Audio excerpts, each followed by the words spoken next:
Alhamdulillahilladzi basyarana biwiladati Sayyidina Muhammad sallallahu alaihi wasallam wa ja'alana min ummati Sayyidina Muhammad sallallahu alaihi wasallam. Asyhadu an la ilaha illallah wa asyhadu anna Muhammadan abduhu wa rasuluh. Allahumma salli ala sayyidil wujud Sayyidina Ahmad Sayyidina Muhammad wa ala alihi wal mahdi khalifatihi wa sallim. Amma ba'du. Gimana, ngantuk? Colek temannya, ada yang ngantuk-ngantuk tuh, kasihan, capek kali ya. Ya, jangan dibully ya, dibangunin ada colek ya. Mau denger cerita enggak? Mau. Ya udah, yang tidur bangunin tuh, bangunin yang tidur. Tarik napas panjang-panjang. Kita tuh ngantuk karena oksigennya kurang. Maka biasakan nafas itu agak sedikit panjang, agak dalam. Itu ya. Adinda ini kalau bernafas itu cuma keisi 10-20%. Paru-parunya gede. 2 lagi kiri kanan. Penyakit kok yang disebabkan virus corona itu karena biasanya pernafasannya nggak kuat. Maka kuat-kuat. Kalau bisa di sini ada latihan pernafasan. Moga nanti dipersiapkan ya para ustadz, para pengurus. Yang sama-sama kita hormati pimpinan yayasan, Pak Dr. Cepi ya. Kemudian para asatidz, para masyaikh, para kiai, dan yang terkhusus spesial Adinda, para siswa, siswi, santriwan, santriwati. Insya Allah besok hari santri. Maka saya sampaikan selamat hari santri nasional. Untuk semua para santri, ya, mari kita bacakan Al-Fatihah. A'udzubillahi minasyaitonir rajim. Bismillahirrahmanirrahim. Alhamdulillahirabbil alamin arrahmanirrahim maliki yaumiddin. Shiratal ladzina an'amta 'alaihim ghairil maghdubi 'alaihim. Dulu-dulu nggak ada hari santri, baru belakangan ini ada hari santri, dan ini keberkahan bagi kita semua. Dan Adinda harus tahu, negara ini banyak hutang kepada para santri. Yang mendirikan negeri ini dulu adalah para santri. Cuma beberapa yang bukan santri, sedikit sekali ada beberapa nasionalis, cuma 1 yang non-muslim. Tapi para santri itu hatinya luas, nggak saklek, nggak ekstrim. Maka mereka bisa hidup berdampingan dengan siapa saja. Tapi hari ini ada yang bukan santri, ngaku ahlus sunnah, lalu dia membid'ahkan, menyalahkan sesama ahlus sunnah. Itu bukan santri ya. Kalau dulu ada santri kalong, kalau ini santri kampret ya, kurang gede.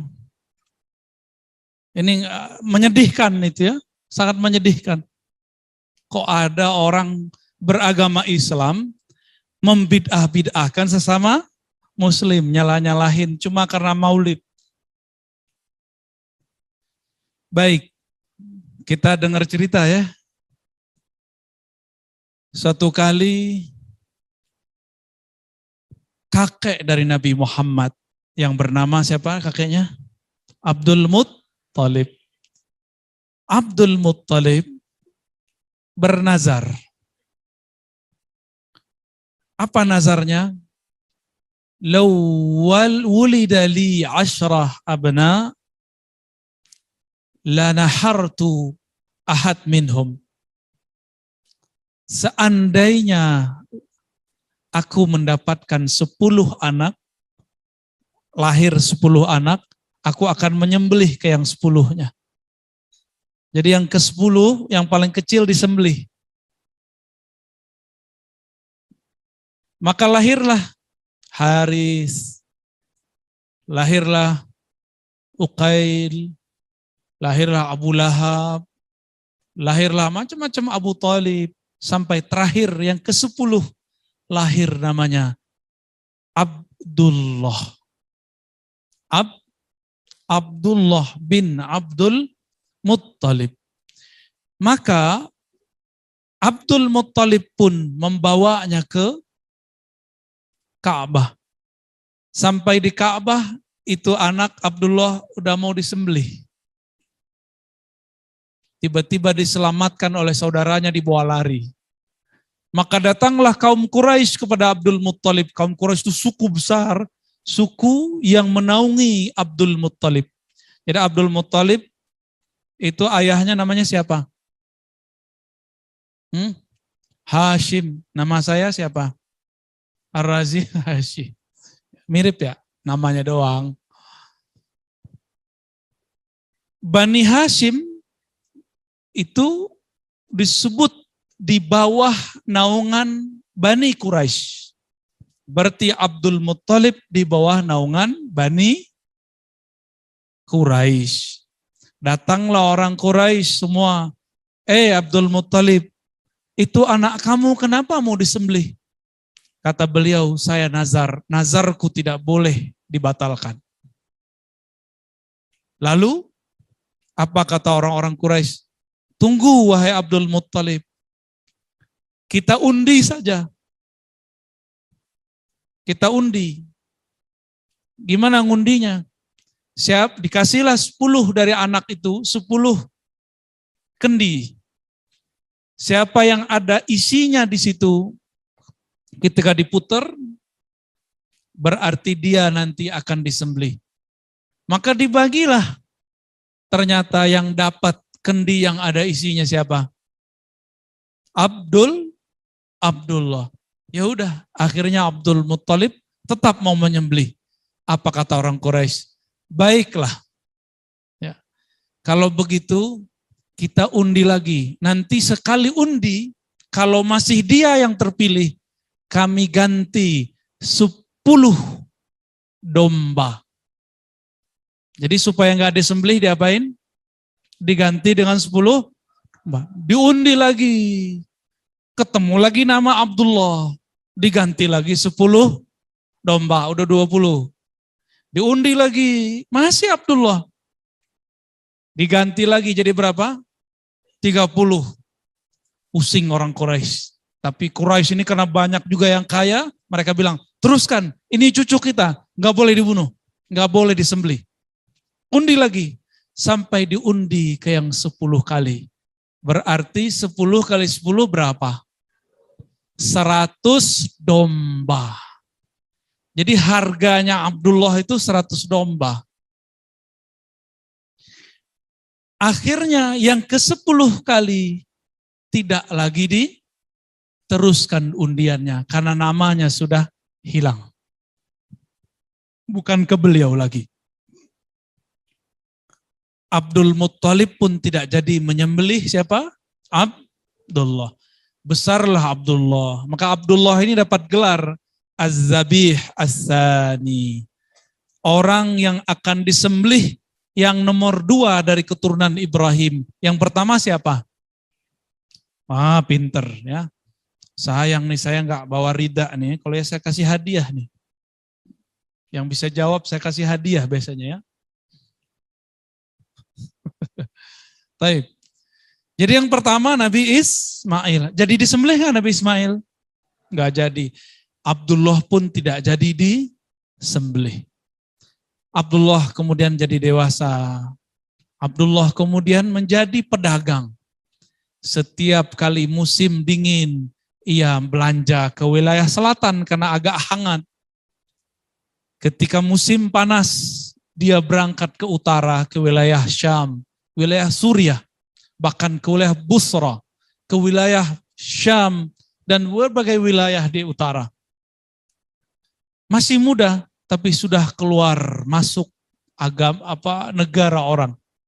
Ini Adinda ini sudah berapa kali ke luar negeri? Belum banyak ya? Belum ya? Apalagi udah kena COVID.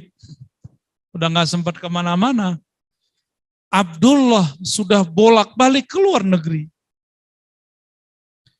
Dalam perjalanannya mau pulang, dia bertemu seorang perempuan.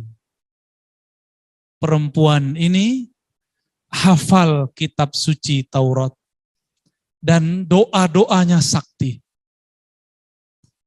Ketika melihat Abdullah, apa kata si perempuan? Wahai hamba Allah, datanglah ke rumahku, aku berminat kepadamu. Wah, ini perempuan berani juga ya. Berani dia sama laki. Ada yang berani gitu gak? Sekarang gak berani, entah kalau senang pasti berani. Ditariklah dia ke rumah. Masuklah ke dalam rumah Abdullah. Ke rumah si perempuan itu Abdullah. Di dalam rumah si perempuan itu ingin menggoda Abdullah. Ingin merayu supaya Abdullah mau menikahinya. Tiba-tiba Abdullah gak nyaman, perasaannya hilang. Di saat itulah dia kemudian loncat dari rumah, keluar dari rumah itu. Dan dia kabur dari perempuan, padahal perempuan itu cantik. Sebagaimana kaburnya orang daripada melihat hantu. Emang hantu ada? Ya, hantu, lari gak? Kita lari kalau disebut begitu. Meskipun hantunya belum jelas ada. Kabur dia, cepat-cepat dia pulang. Ternyata di rumah sudah disiapkan kenduri, sudah disiapkan akad nikah antara Aminah binti Wahab dengan Abdullah. Siapa yang menyiapkan? Abdul Muttalib. Apa kata orang Quraisy? Ayo kita nikahkan anak ajaib yang sudah kita habiskan harta kita 100 domba untuknya agar hidup dengan perempuan terbaik dari suku Zuhriyah, yaitu Aminah binti Wahab. Maka disebutlah beliau Aminah Az-Zuhriyah. Itu perempuan paling cantik di zamannya. Dan paling mulia karena Wahab adalah pemimpin kaum. Pemimpin kaum Zuhriyah. Dinikahilah mereka. Dan dalam beberapa hari Aminah langsung hamil. Hebat gak tuh? Ya. Pindahlah apa yang tadi dilihat oleh si perempuan yang hafal kitab Taurat. Si perempuan itu ternyata melihat di wajah Abdullah ada nur. Maka dia langsung tarik Abdullah dan minta Abdullah untuk melamarnya. Tapi Abdullah sudah dinikahkan dengan Aminah. Aminah pun sudah dinikahi oleh Abdullah. Akhirnya berpindahlah nur dari Abdullah kepada Aminah. Di saat itulah Abdullah kemudian berdagang lagi. Lewat lagi dekat rumah si perempuan yang dulu menggoda dia. Apa yang terjadi? Abdullah kemudian sekarang mencoba mendekati rumah perempuan itu. Tapi perempuan itu buka pintunya dan dikatakan, kok Abdullahnya beda dengan Abdullah yang kemarin? Maksudnya apa? Jadi Abdullah nanya, apa maksudmu? Aku adalah Abdullah yang engkau kemarin minta menikah. Jawaban daripada si perempuan, beberapa hari yang lalu ra'aitu fi wajhika nuran. Beberapa hari yang lalu aku melihat di wajahmu cahaya. Aku tidak tahu cahaya apa itu. Tapi aku ingat dalam kitab suci juga dikatakan bahwa seorang nabi akhir zaman, ayahnya mempunyai tanda cahaya di wajahnya. Tapi al-an ma ra'aitu fika. Zahaba anka nuruh. Sekarang nurnya telah pergi. Aku tidak berminat lagi kepadamu. Tutup pintu, dikunci sama dia. Abdullah pun jalan, bingung. Ada apa gerangan? Teruslah Abdullah bergerak. Beliau kemudian berdagang berbulan-bulan. Ternyata ajal pun datang. Di tengah jalan beliau wafat. Belum sempat pulang, belum sempat melihat istrinya hamil. Belum sempat melihat anaknya dikandung, belum sempat melihat anaknya lahir. Abdullah sudah wafat. Jadilah Aminah ibu yang janda. Janda ditinggal mati oleh suaminya. Kira-kira adik-adik ini kalau begitu sedih nggak? Berarti Nabi Muhammad ini makhluk yang paling sedih sebenarnya.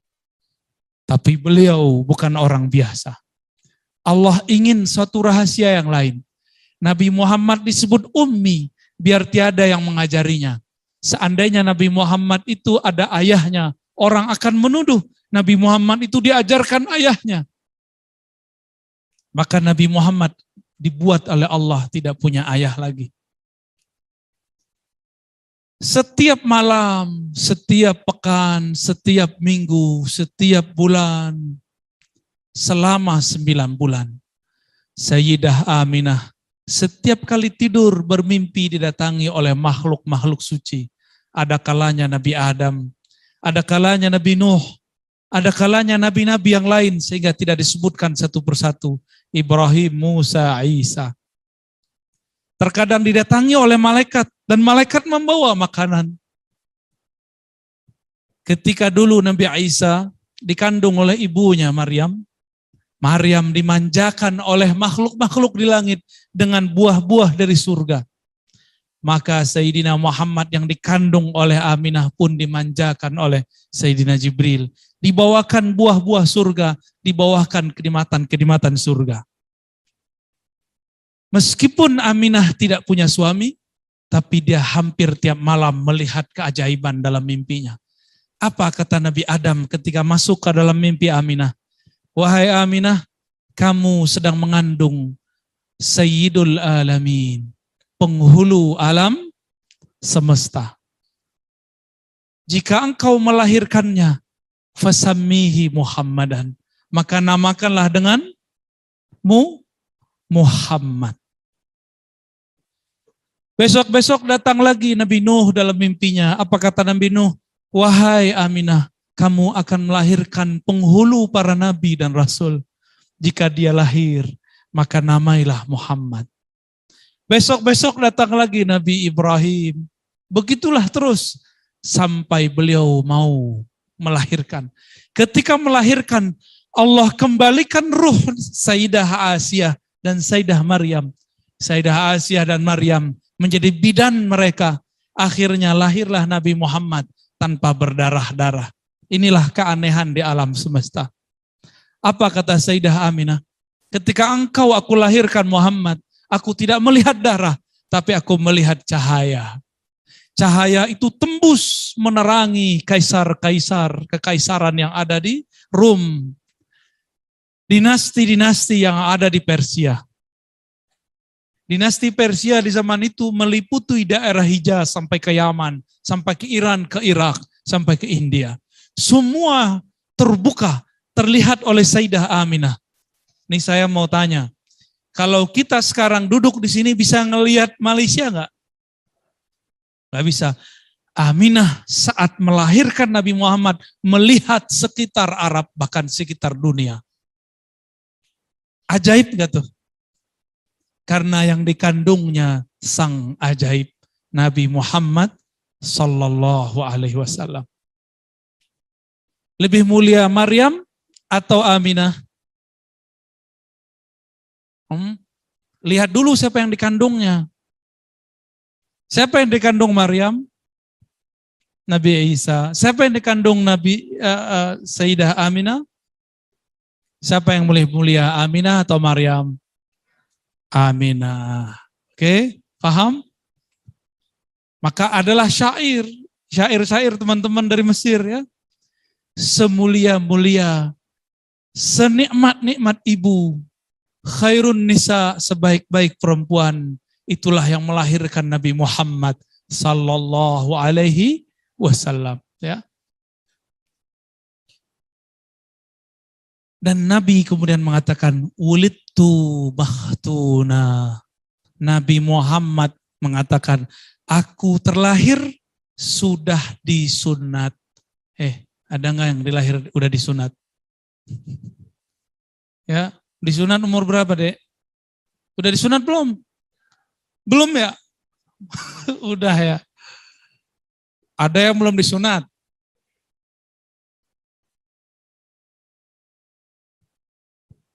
Jadi rame nih Pak Dokter.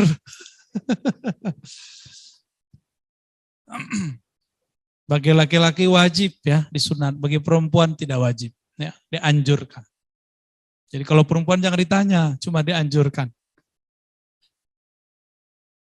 Apa kata beliau? Coba dihafalkan hadisnya. Wulidtu makhtuna. Aku terlahir sudah sudah dikhitan. Siapa nabi yang pertama kali dikhitan? Nabi Ibrahim pinter. Kita mau tanya, Yesus Nabi Isa dikhitan nggak? Tahu dari mana? Nabi Isa dikhitan. Kalian tahu nggak Yahudi dikhitan? Udah ketemu orang Yahudi belum? Belum.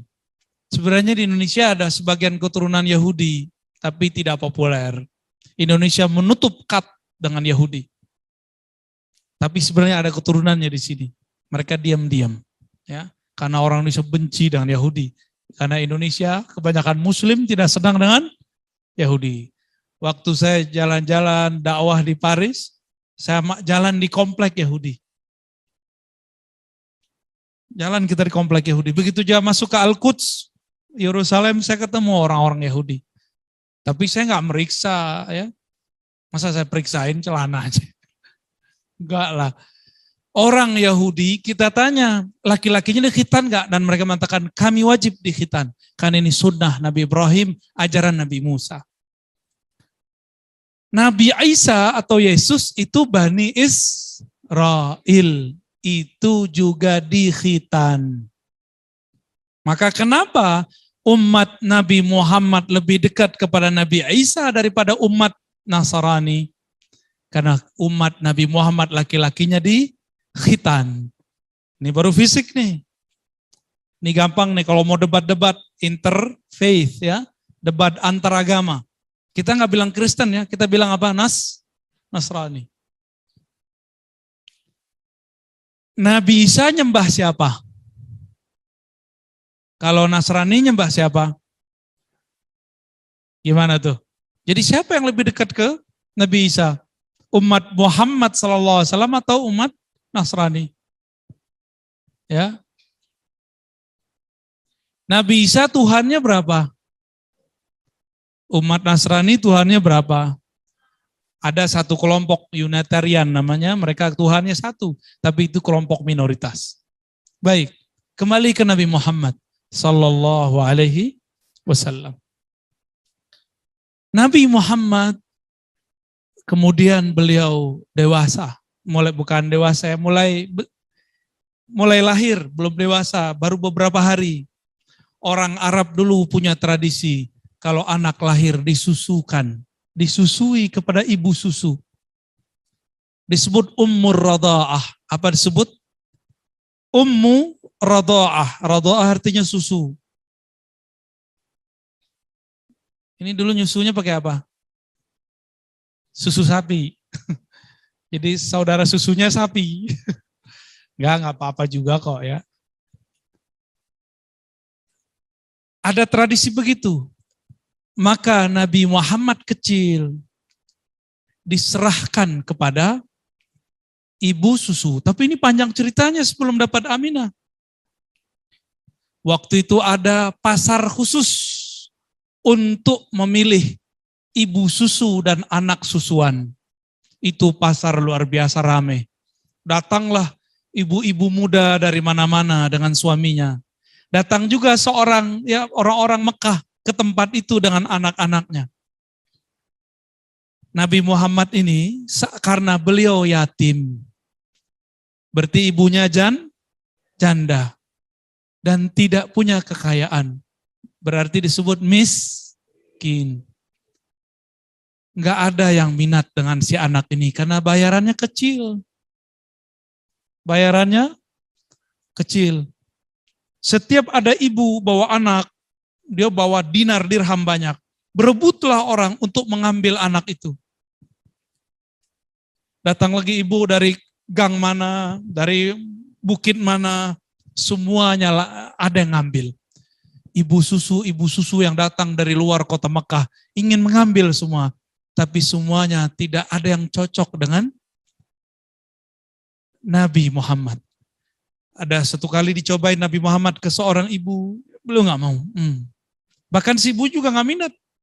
Duit dikit. Pindah lagi ke ibu yang lain, Nabi Muhammad juga nggak mau. Si ibu susu calonnya juga nggak mau. Terakhir sisalah satu orang, dia pernah pulang nggak bawa apa-apa, ya sudah itu aja yang dibawa. si Muhammad bin Abdullah, bapaknya sudah gak ada. Dibawalah semua ibu-ibu susu sudah berangkat ke kampung Sa'diyah, ke kampung mana-mana. Mereka sudah berangkat dari tengah siang. Ini sudah hampir sore, tapi belum dapat juga. Maka diambillah oleh Halimah Sa'diyah anak yang ini. Anak dari Aminah yang bernama Muhammad. Diambillah ini anak. Dan dikatakan bayarannya gak banyak, Neng, gak apa-apa ya, gak apa-apa. Ya dibawa aja. Halimah itu perempuan yang kurus. Ontanya juga kurus. Sedangkan ibu-ibu yang lain, badannya gemuk-gemuk. Ontanya gemuk-gemuk. Kira-kira kalau orang gemuk, mohon maaf ya. Mohon maaf yang gemuk. Jangan ngerasa. Yang gemuk sama yang kurus lari duluan mana nyampe? Serius, jangan tersinggung ya. Tapi kalau kedinginan, yang kurus menggigil. Yang gemuk, enak dia. Ya. Bener. Kalau siang-siang, yang kurus nggak kegerahan. Yang gemuk, ngipas mulu. Ya nggak apa-apa ya, salah kalian banyak makan. Halimah Sa'diyah badannya kurus, ontanya pun kurus. Dia bawa itu anak pakai onta yang khusus. Yang duluan ontanya gemuk, ibu susunya gemuk. Biasanya orang baru melahirkan gemuk gak? Tanya ibu-ibu yang sudah pernah melahirkan. Benar Bu ya? Bapak-bapak yang udah punya istri melahirkan, benar. Biasanya ibu-ibu, istri-istri pada gemuk. Tuh gara-gara kalian tuh ibunya jadi gemuk. Tapi Halimah Sa'diyah melahirkan anak, dia tetap kurus. Maka dia berjalanlah tanpa dia sadari. Dia sudah berpas-pasan dengan orang yang tadi jalan duluan. Bingung dia, lah kenapa kok bisa duluan? Secara zahir dia kurus, ontanya kurus. Secara batin dia membawa Sayyidul Alamin, penghulu alam semesta. Girangnya onta, karena onta mengerti siapa yang dibawa. Apa kata Nabi setelah Nabi besar? Nabi mengatakan, tidaklah ada makhluk di bumi dan di langit, kecuali dia mengenalku. Dari kecil sampai besar, semua makhluk mengenal Nabi Muhammad. Maka onta ini mengenal Nabi Muhammad. Jadi ternyata onta ini dari tadi waktu di Mekah, setiap kali Halimah mendekat kepada seorang anak, ontanya gerak-gerak terus gak mau. Ketika mendekat ke Nabi Muhammad, ontanya langsung mendiluk dan dia ingin bersama Nabi Muhammad. Jalan terus itu onta. Cepatnya bukan main, bagaikan angin kalau gak disebut kilat. Tiba-tiba sekejap sudah sampai di kampung Sa'diyah. Heranlah Halimah. Saya bawa anak apa ini? Kok cepatnya bukan main? Yang ibu-ibu gemuk, pakai onta gemuk, ontanya udah kepayahan. Apa kata si onta? Yang di atas gua kok gemuk amat? Maaf ya. Udah mau maghrib baru nyampe. Sedangkan Halimah Sa'diyah nyampe sebelum itu. Waktu sore sudah sampai. Mulailah Halimah Sa'diyah menyusui. Halimah Sa'diyah ini menyusui susah. Tanya ibu-ibu, kadang-kadang air susu gak bisa keluar. Susah keluar.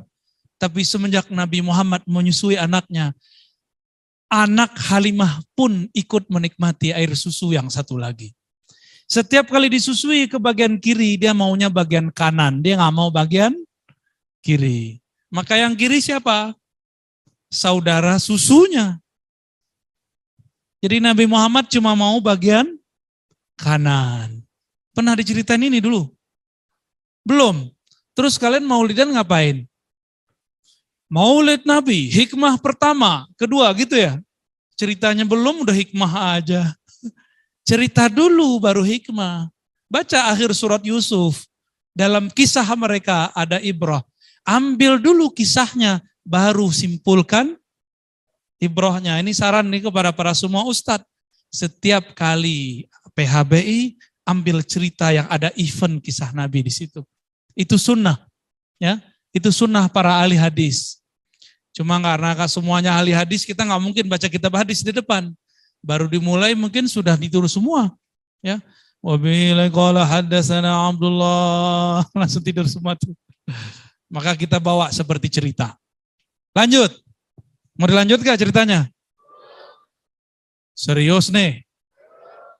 Ngantuk gak? Ayo kita teruskan ceritanya. Ternyata Halimah Sa'diyah ini punya kandang ternak tapi tidak terlalu besar. Jadi dia punya usaha beternak domba dan onta, tapi tidak terlalu besar. Ayah suaminya Halimah, yaitu ayah susunya Nabi Muhammad, itu setiap hari berangkat ke kebun.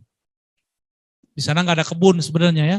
Berangkat ke padang rumput, mengembala apa? Mengembala domba. Semulai dari hari itu, domba yang ada di tangannya ayah susu Nabi Muhammad itu gemuk-gemuk, gampang makan, jarang sakit, semuanya sehat, dijual-jualnya mahal. Maka lama-lama rumah itu jadi berkah. Lama-lama rumah Halimah Sa'diyah menjadi sumringah. Senyum tiap hari, mereka tidak pernah miskin, mereka tidak pernah kehabisan uang, mereka tidak pernah kehabisan susu di rumah. Mereka bahkan kelebihan susu. Mereka bagi-bagikan itu. Lama-lama Nabi Muhammad ini tambah gede, tambah gede. Nabi Muhammad itu tidak mau menyusui Halimah. Jika dilihat Halimah Sa'diyah sudah lelah, dia berhenti menyusu. Kecil sudah pengertian. Dia menyusu hanya syaratnya aja. Lama-lama makin besar, seperti anak-anak. Mulailah Halimah Sa'diyah melihat Nabi Muhammad kecil, suka main-main. Main-main. Ini adik-adik ini suka main nggak? Suka ya? Kalau ada rumput suka guling-guling nggak? Waktu kecil sampai sekarang kayaknya begitu deh. Ada pasir suka main-main di pasir nggak? Masih kan? Kalau pergi ke pantai suka lari-lari nggak di pantai? Berenang-berenang. Kebetulan di sini ada kolam renang ya. Gak usah jauh-jauh berenang. Betul Nabi Muhammad sama dengan anak-anak lain juga suka berenang. Tapi tidak ada tempat berenang di situ. Akhirnya berenang pasir, main pasir lah Rasulullah dengan semua teman-temannya. Sampailah umur beliau 5 tahun. Sesekali dijenguk oleh Aminah. Tiba-tiba Aminah, ya, bukan Aminah ya, Halimah, dikabari oleh anaknya. Wahai ibunda, Qutila Muhammadun. Muhammad dibunuh orang, Muhammad direnggut orang. Anaknya masih ngomongnya belum jelas, tapi bisa dipahami. Maka Halimah Sa'diyah bersama suaminya mengejar di mana tempat Nabi Muhammad bermain. Ketemulah di situ, di satu lapangan. Nabi Muhammad udah main lagi. Ditanyalah oleh Halimah, wahai Muhammad anakku, apa gerangan yang terjadi padamu? Kenapa saudaramu berteriak menangis bahwa engkau akan dibunuh oleh seseorang? Nabi Muhammad mengatakan, wahai ibunda Halimah, belum lama ini ada 2 orang datang, aku lihat terbang dari langit turun ke bawah, dia bersayap.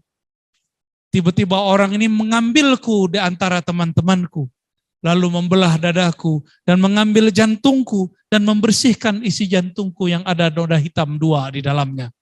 Lalu dikembalikan ke dalam, aku kembali sehat seperti semula, dan mereka pergi dan menghilang sedia kala.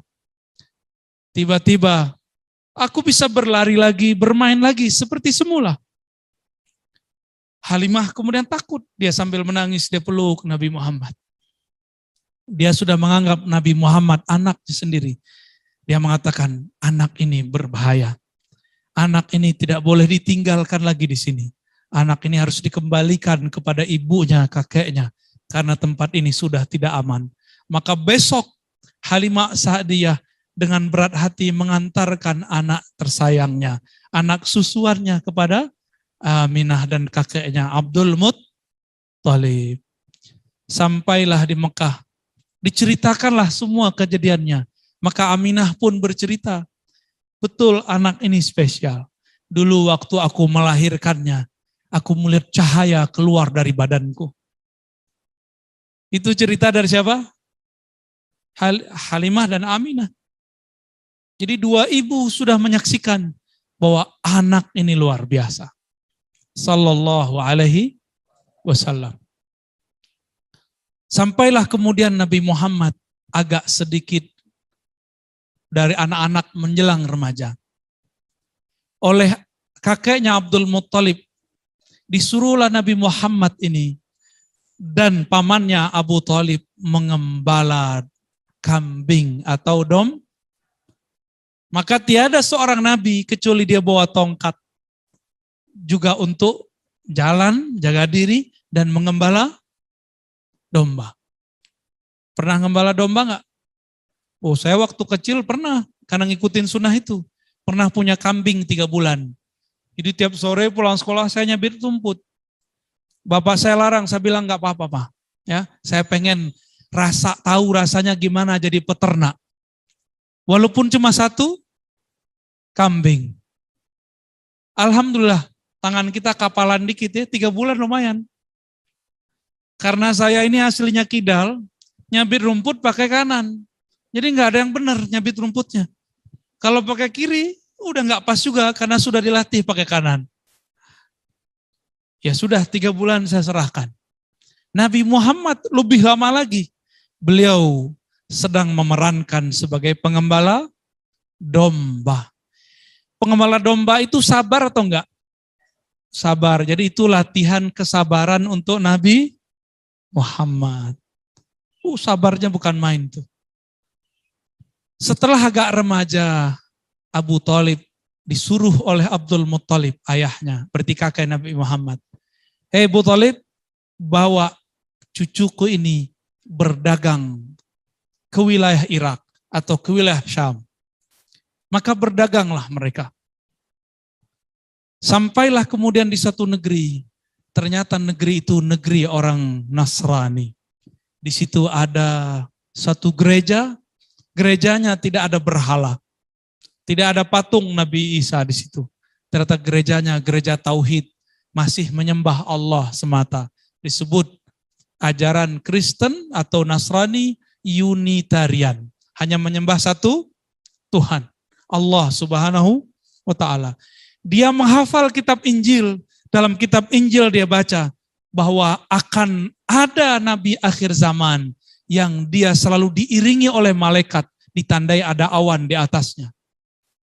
Karena gereja ini di samping jalan, setiap kali ada karavan lewat, ada kafilah lewat, dia perhatikan, ada nggak awan di atas.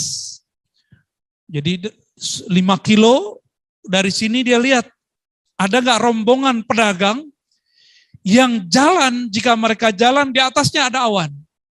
Seumur-umur puluhan tahun dia baru melihat sekali. Ternyata rombongan itu rombongan Abu Talib. Di dalamnya ada anak muda namanya Nabi Muhammad. Orang belum tahu nih siapa namanya. Maka beliau sedang diajar berdagang. Tadi kata Pak Dr. Cepi, ada 4 sifat Nabi ya. Yang tertarik itu saya sifat fatonah. Sifat apa? Cerdas. Dan yang paling penting juga sidik. Apa arti sidik? Jujur. Ini ujian Nabi dapat 2 sifat. Latihan. Di masa itu, Buhairah kemudian mengatakan kepada anak buahnya yang berkhidmah di gereja, wahai semua anak-anakku, santri-santriku, aktivis-aktivis gerejaku, siapkan makanan paling enak. Ada orang spesial mau datang ke gereja kita.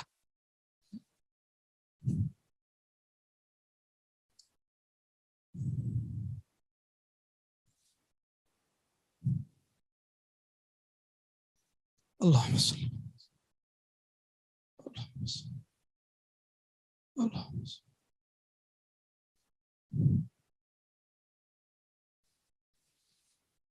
Allahumma shalli.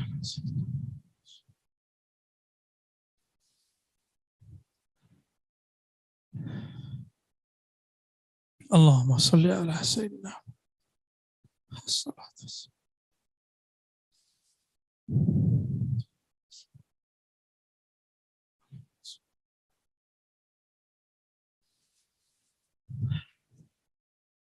Bukhairah pun berkata, aku telah menunggu orang yang dijanjikan di akhir zaman. Ciri-cirinya cuma satu. Jika dia berjalan, di atasnya ada awan. Dialah Nabi yang aku tunggu-tunggu. Nabi Muhammad Sallallahu Alaihi Wasallam. Akhirnya beliau Bukhairah mempersilahkan kafilah yang lewat untuk masuk ke gereja beliau. Sampai di gereja mereka makanlah semua. Kanisah Bukhairah. Bertanyalah Bukhairah, dia lihat di atas, kenapa awannya tidak ada di atas kanisah tadi? Apa arti kanisah? Gereja. Dilihat di atasnya kok nggak ada awan. Akhirnya Bukhairah berkata, semua lagi makan. Siapakah pemimpin kaum kalian? Maka mengangkat tanganlah Abu Thalib, aku wahai Tuan Pendeta. Adakah orang yang belum ikut makan bersama kita? Lalu Abu Thalib mengatakan, betul ada anakku. Dia masih kecil, aku baru mengajari dia. Kami belum menganggapnya sebagai pedagang beneran. Apa kata Bukhairah? Bawa aku kepadanya. Sembari mereka makan, Bukhairah kemudian bertemu dengan Nabi Muhammad Sallallahu Alaihi Wasallam. Dia lihat di atasnya ada awan. Tidak banyak riwayat menyebutkan bahwa Bukhairah sebenarnya langsung memeluk Nabi Muhammad Sallallahu Alaihi Wasallam. Ayo kita sholawat. Allahumma sholli ala Sayyidina Allahumma sholli ala wassalatu wassalamu alaika.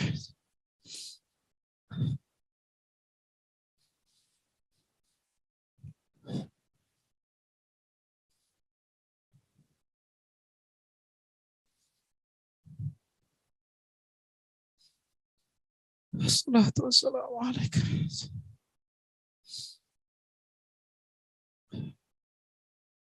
Bayangkan adik-adik menunggu ayah yang hilang. Alah, ayah hilang sekian tahun tidak pulang. Tiba-tiba pulang, nangis gak? Bapak ibu ini kehilangan anak di mall sehari semalam. Tiba-tiba ketemu, nangis gak? Nangis. Bukhairah dikabarkan gurunya, nanti akan ada di zamanmu muncul seorang nabi. Dialah penutup nabi di masa ini. Yaitu Ahmad, yaitu Muhammad. Bertemulah mereka, berdialoglah mereka. Disitulah muncul nur pertama kali dari Nabi Muhammad Sallallahu Alaihi Wasallam. Nabi berbicara sesuatu yang tidak layak, yang tidak mungkin dibicarakan oleh seorang anak kecil. Anak kecil mana mengerti mengenai tauhid. Anak kecil tak tahu. Tapi Nabi Muhammad bisa berbicara tentang la ilaha illallah. Nabi Muhammad bisa berbicara tentang Allah Ahad, Allah Samad. Nabi Muhammad menolak berhala Lata dan Uzza. Bukhairah heran. Akhirnya anak itu dipeluk oleh Bukhairah. Sembari dia menangis. Saya baru membayangkan saya nangis. Apalagi Bukhairah yang sudah menunggu bertahun-tahun. Puluhan tahun dia menunggu.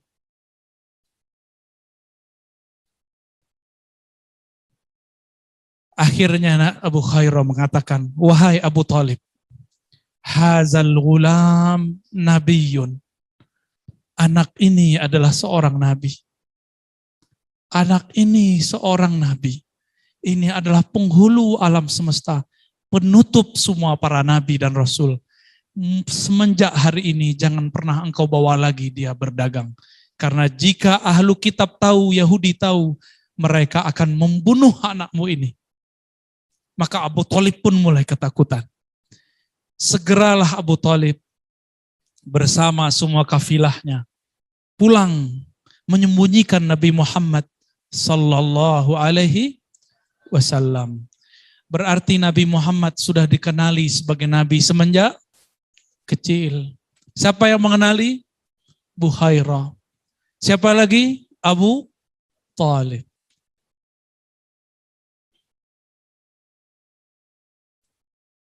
Sampailah di Mekah, Nabi Muhammad menjadi remaja yang luar biasa. Wajahnya sangat bercahaya. Kata beliau, Nabi Yusuf itu ganteng dan gagah. Tapi jamaluhu nisfu jamali. Gagahnya Nabi Yusuf baru separuh gagahku. Kebayang, adinda yang perempuan. Artis paling cakep siapa? Aktor, artis, penyanyi paling cakep siapa? Bukan yang di sini. Ada ya. Kalau dia lihat, pernah nggak kalian melihat, nih lagi konser, di zaman sebelum pandemi, artis muncul, lalu ada yang berteriak histeris, pingsan. Pernah lihat nggak? Pernah. Di sini? Bukan.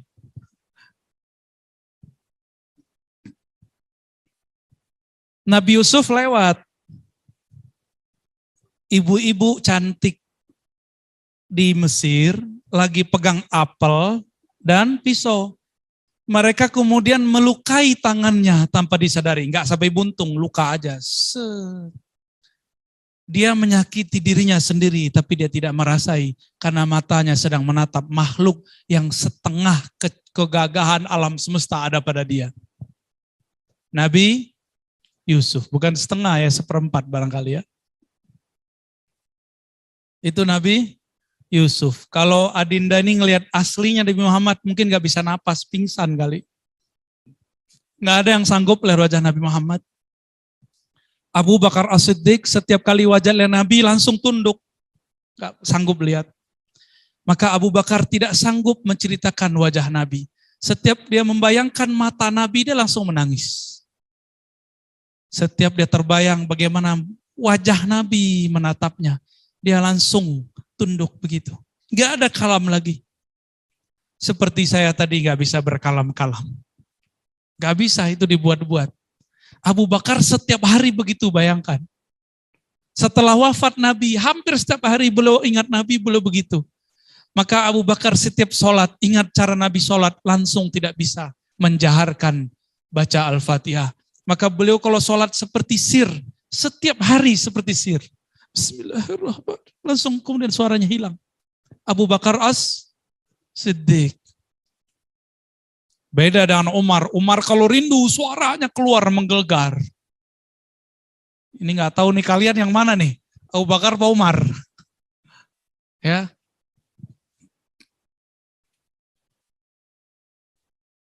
Nabi Muhammad beranjak muda. Ini bagian terakhir yang mau saya ceritakan. Terjadilah banjir di Mekah. Jadi Mekah itu pernah banjir beberapa kali. Ketika terjadi banjir, Hajar Aswad yang dulu belum terlalu hitam, tapi karena banyak berhala, kemudian menjadi hitam. Disedot itu dosa semua orang yang musyrik. Hajar Aswad itu enggak seperti sekarang kan sudah dirapihkan. Ya. Kalau kayak foto kayak udah dilaminating, itu apa sih namanya itu? Batunya itu sudah dirapiin. Dulu batunya jatuh karena banjir. Berdirilah semua kaum, masing-masing merasa dirinya, kelompoknya paling kuat. Mereka ingin mengangkat ke tempat semula, tapi tidak ada satupun yang berhasil. Ganti kaum yang kedua, kaum yang ketiga, keempat, tidak ada satupun yang sanggup mengembalikan. Nabi ini fatonah. Inilah puncak fatonah Nabi. Supaya orang Arab semuanya dapat kemuliaan. Karena orang Arab ini haus kemuliaan, haus penghargaan. Maka Nabi Muhammad sallallahu alaihi wasallam mengatakan, Maukah kalian wahai tuan-tuan, paman-pamanku, kakek-kakekku, aku tunjukkan cara yang paling adil. Semua kalian akan merasa mulia. Ambillah kainku ini. Diambillah ridanya beliau. Ya. Kemudian ditaruh di lantai.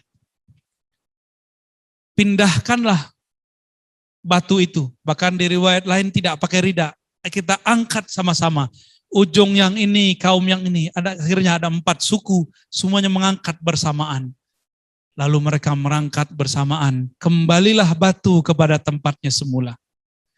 Dan semuanya bersyukur, bertasbih, berterima kasih kepada Nabi Muhammad sallallahu alaihi wasallam. Terkenallah Nabi Muhammad saat itu dengan sebutan Muhammad Sang Jenius. Ini belum lagi Muhammad Al-Amin ini. Baru Muhammad Sang Jenius. Karena saya sedang berbicara di kampus Al-Maksum di mana banyak santri, banyak siswa, siswi. Saya berharap adinda sekalian menjadi orang yang fatonah. Fatonah itu bukan banyak hafalan. Fatonah itu yang mengerti keadaan. Mari menjadi orang yang mendapatkan kecerdasan fatonah Nabi Muhammad sallallahu alaihi wasallam. Demikian kira-kira yang dapat saya sampaikan. Gimana Ustaz Halim?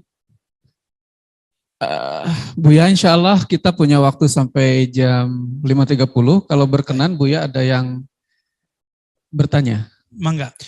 Baik. Salawat dulu deh.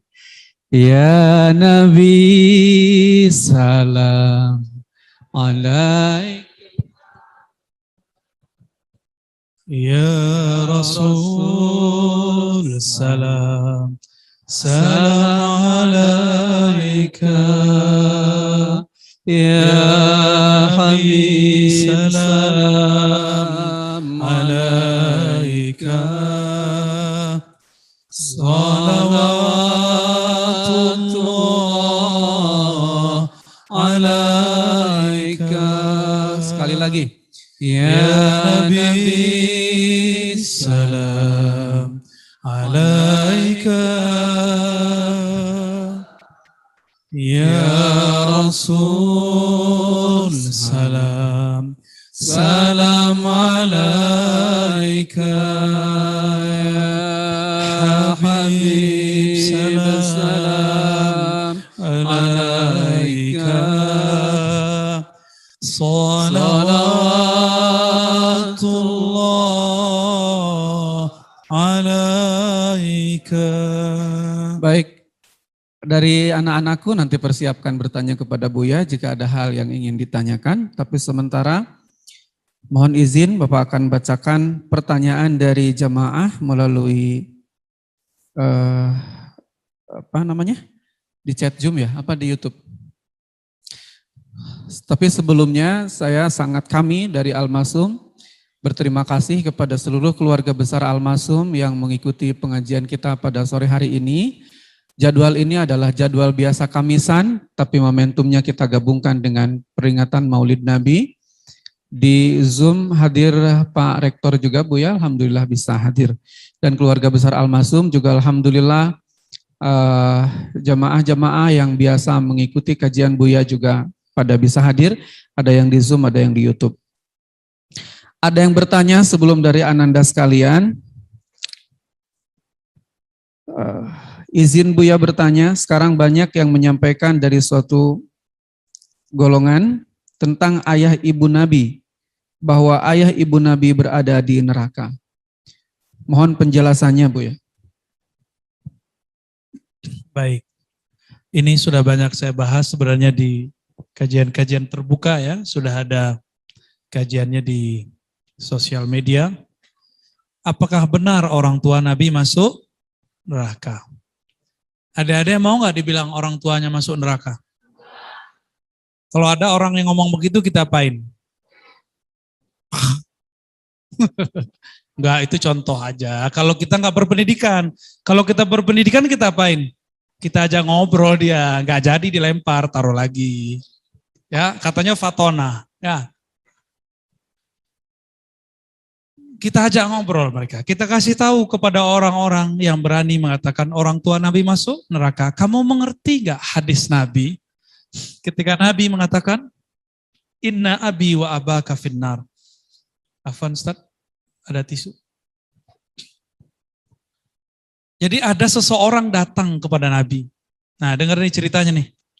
Ada seseorang datang kepada Nabi. Apa kata orang ini? Wahai Rasulullah, di manakah tempat ayahku? Al-Quran jangan taruh di bawah sayang. Naikin. Al-Quran jangan taruh di bawah. Itu turunnya dari aras itu. Ya. Kalian taruh di bawah, waduh sedih. Nangis Jibril lihatnya ya. Taruh di atas. Ada Quran yang taruh di bawah. Ya. Mulai hari ini jangan ada yang naruh Quran di bawah, ya. Siap? Kenapa? Quran turunnya dari mana? Dari langit. Ada satu surat turun dari aras. Aras itu makhluk paling besar, meliputi alam semesta. Terus sekarang kalian taruh di bawah. Gimana mau berkah pesantren kita, sekolah kita? Ilmu kita nggak berkah. Tolong guru-guru, ya kitab jangan taruh di bawah, taruh di atas. Ya, di situ ada nama Allah, benar nggak? Ada nama Allah nggak?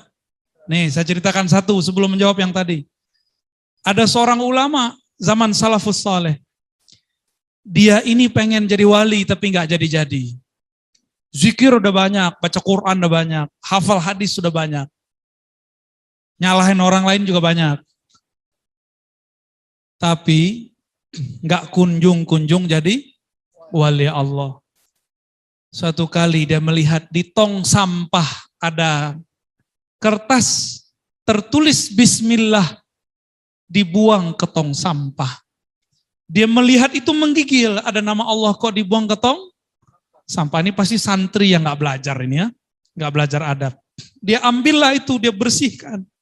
Karena debu-debunya dia bersihkan langsung dia telan. Dia makan. Malam-malam dia bermimpi. Allah datang kepadanya dan mengatakan, wahai hambaku, engkau telah menghormati namaku. Maka saksikan saat ini aku menjadikanmu sebagai kekasihku. Syukur. Langsung dia jadi kekasih Allah. Jadi siapa tahu Adinda ini nggak jadi wali karena sholat jamaah. Karena sholatnya terpaksa, disuruh ustadz.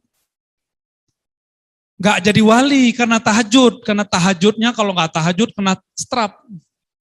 Ya, gak jadi wali karena hafalannya pengen setoran. Gimana mau jadi wali Allah? Tapi ternyata jadi walinya karena ngangkat Al-Quran. Dari tempat yang di bawah diangkat ke atas. Ya, mau jadi kekasih Allah? Hormati buku-buku, simbol-simbol, nama-nama, kaligrafi yang ada nama Allah Subhanahu wa taala. Kembali ke yang tadi. Ada seseorang datang ke Nabi dan bertanya, wahai Rasulullah, di mana ayahandaku? Lalu Nabi mengatakan, ayahmu masuk neraka, wahai Tuhan. Lalu sedihlah orang ini. Orang ini sedih. Ini bukan Nabi loh ya. Ini siapa? Sahabat Nabi. Sahabat Nabi sedih dibilang orang tuanya masuk neraka. Lalu Nabi hibur.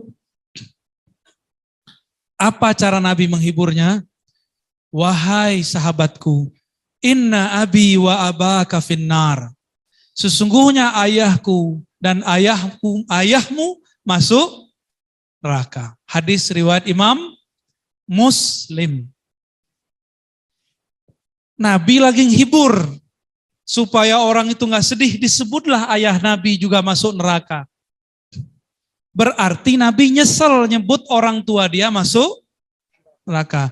Berarti Nabi sadar kalau kita menyebut orang tua dia masuk neraka, orang itu sedih. Sekarang ada ustadz tamatan Timur Tengah katanya, ngajinya di Madinah katanya.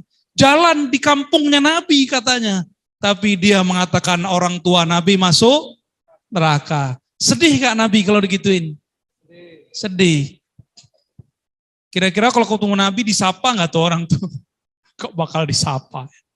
Al-Wahsy bunuh Sayyidina Hamzah. Taubat. Apa kata Nabi? Wahai Wahsy, aku tahu engkau taubat, tapi tolong jangan duduk di depanku. Duduklah di belakang. Al-Wahsy setiap ingat itu beliau nangis. Maka dia duduk di belakang orang, di belakang tembok, di belakang tiang. Supaya tidak dilihat oleh Nabi. Karena Nabi kalau ingat dia, ingat pamannya terbunuh. Kira-kira kalau Nabi ketemu sama orang yang bilang orang tua Nabi masuk neraka, diusir enggak? Oh ini yang bilang orang tua aku masuk neraka. Ya, dia protester tuh orangnya. Apa kata orang ini? Wahai Rasulullah, nanti di kiamat. Kan engkau sendiri yang mengatakan orang tua masuk neraka. Itu Nabi marah itu. Apa kata Nabi? Kamu kurang cerdas, kira-kira begitu. Aku ini menghibur dia karena aku habis membuat dia sedih mengatakan orang tuanya masuk neraka. Jika orang tua manusia biasa disebut masuk neraka, dia sedih. Apalagi aku, kira-kira gitu kalau dikiaskan. Kira-kira gitu kalau dikiaskan. Maka untuk belajar akidah ini gak cukup belajar bahasa Arab, harus belajar juga akidah yang kuat. Ya gak penting tamat mana, yang penting gurunya siapa. Ya, jadi Adinda ini jangan terlalu nafsu sekolah di mana, sekolah di sini. Yang penting gurunya siapa, itu yang penting ya. Itu yang akan menentukan sikap kita ke depan. Jadi orang-orang yang mengatakan orang tua Nabi masuk neraka, pertama dia tidak mengerti hadis, yang kedua dia tidak menguasai ilmu akidah, yang ketiga dia kurang ajar kepada Rasulullah Sallallahu Alaihi Wasallam.